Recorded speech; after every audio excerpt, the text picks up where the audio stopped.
But the real power granted to us by our Constitution is to the people, and it's given from God. That's where it comes from.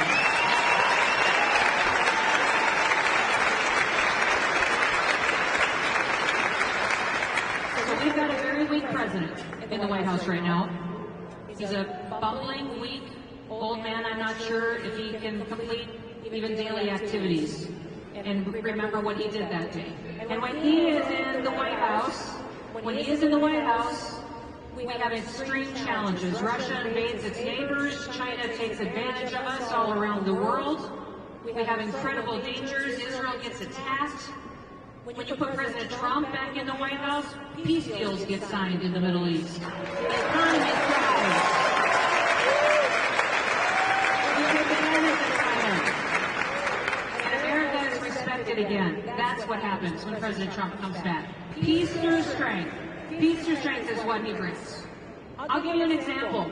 I was in Wisconsin recently doing some events for President Trump, talking to women and independents and different groups of people, asking them to get engaged and to think about this next election cycle. And I was talking with Kevin.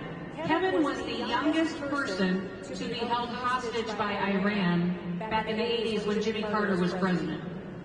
Kevin and the rest of those Americans were held hostage by Iran for 444 days while Jimmy Carter negotiated.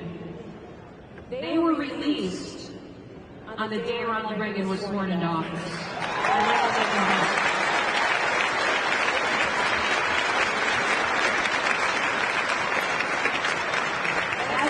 That's what peace through strength is. That's what peace through strength is. Jimmy Carter was a weak president, and Iran recognized immediately that Ronald Reagan wasn't going to put up with it anymore. Joe Biden is a weak president, and all of our enemies, foreign and domestic, are going to recognize that when Trump gets back in the White House, that he's not going to put up with it anymore either.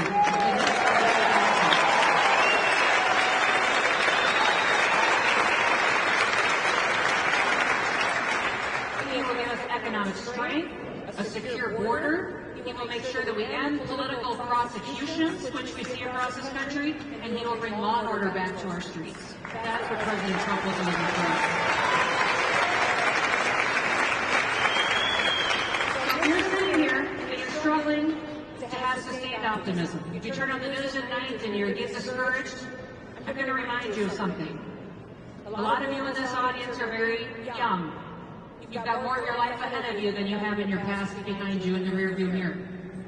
At the founding of our country, when our founders decided, and those colonists decided to fight against the British Army and to take our freedoms for us and to write a Declaration of Independence, I want you to really think what they were doing.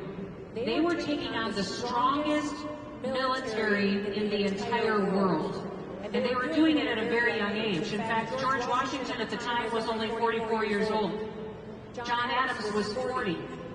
Thomas Jefferson was 33 years old, and he wrote the Declaration of Independence at the age of 33. James Madison was 25 years old, and Alexander Hamilton was just 19. It's incredible, isn't it, that our founders were that young when they made us the country.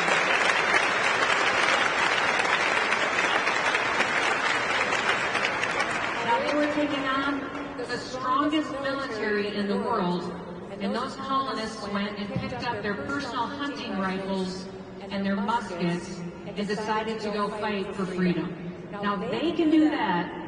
We can do what we have to do this election cycle.